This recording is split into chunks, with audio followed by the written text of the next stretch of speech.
নমস্কার বন্ধুরা, Shilpi's tasty food রেসিপিতে সবাইকে স্বাগত। আজকে আমি পটল দিয়ে দারুণ টেস্টি একটি রেসিপি আপনাদের সাথে শেয়ার করছি। আশা করি আমার আজকের রেসিপিটা আপনাদের কাছে খুবই ভালো লাগবে। তো চলুন দেখে নেই আজকে আমার এই রেসিপিটা। তার জন্য আমি 5টি পটল নিলাম। পটলগুলোকে এরকমভাবে করে চেঁচে নিচ্ছি। পটলগুলো খোসাটা ছাড়াবো না, এগুলোকে এরকমভাবে চেঁচে নেব। এভাবে করে আমি সবগুলো পটলকে চেঁচে ধুয়ে নেব ভালো করে। সবগুলোকে ধুয়ে সাইডে রেখে দিয়ে আমি একটা নিয়ে নিলাম। এভাবে করে একটা একটা করে নিয়ে এরকমভাবে টুকরো টুকরো করে কেটে নিচ্ছি।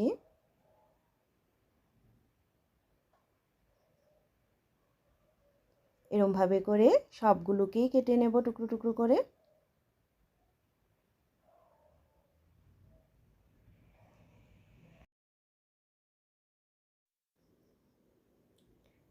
এভাবে করে সবগুলো পটল কেটে নিলাম। এবার রান্নায় চলে যাব। তার জন্য কড়াইয়ে 1 কাপের মতো জল গরম করে নিলাম। তার মধ্যে সামান্য একটু নুন দিয়ে দিলাম। এবার পটলগুলোকে দিয়ে দিলাম। এই জলের মধ্যে আমি পটলগুলোকে ভাপিয়ে নেব। ঢাকা দিয়ে দেব 3-4 মিনিটের জন্য। ঢাকনাটা খুলে নিচ্ছি। নেড়ে নেব। নেড়ে চেড়ে আমি আরও 1 মিনিট রান্না করে পটলের জলটা এখানে শুকিয়ে নেব।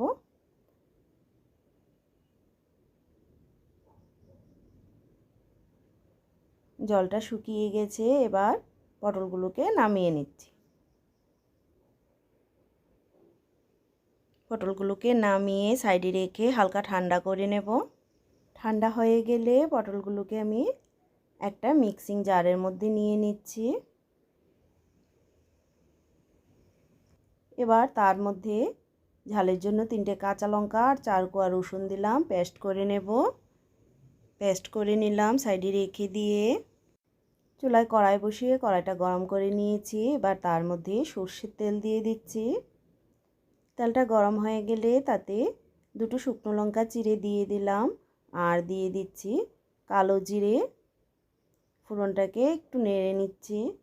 ফোড়নটা নেড়ে চেড়ে নিয়ে তার মধ্যে কুচানো পেঁয়াজ দিয়ে দিচ্ছি।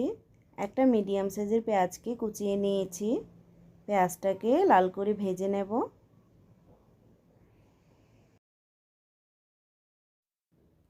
পেঁয়াজটা হালকা ভেজে নিয়ে তার মধ্যে 2 কোয়া রসুন এরকম কুচি করে দিয়ে দিলাম। এবার পেঁয়াজ আর রসুনটাকে লাল করে ভেজে নেব। এভাবে করে একবার পটলের ভর্তাটা বানিয়ে দেখবেন। আশা করি রেসিপিটা আপনাদের কাছে খুবই ভালো লাগবে।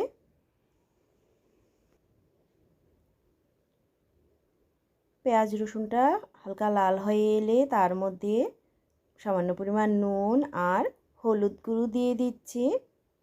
আমি ভাপানোর সময়ও একটু নুন দিয়েছি, তাই নুনটা বুঝে দিতে হবে। এবার ভালো করে মিশিয়ে নিয়ে তার মধ্যে পটলের পেস্টটাকে দিয়ে দিচ্ছি। মিশিয়ে নেব। এবার ফ্লেমটাকে মিডিয়ামে করে দিয়ে আমি নাড়তে নাড়তে পটলের ভর্তাটাকে একদম ড্রাই করে নেব। 5-6 মিনিট টাইম লাগবে এটা হতে। দেখুন পটলের জলটা আস্তে আস্তে শুকিয়ে যাচ্ছে। আরও 1-2 মিনিট রান্না করে নিচ্ছি।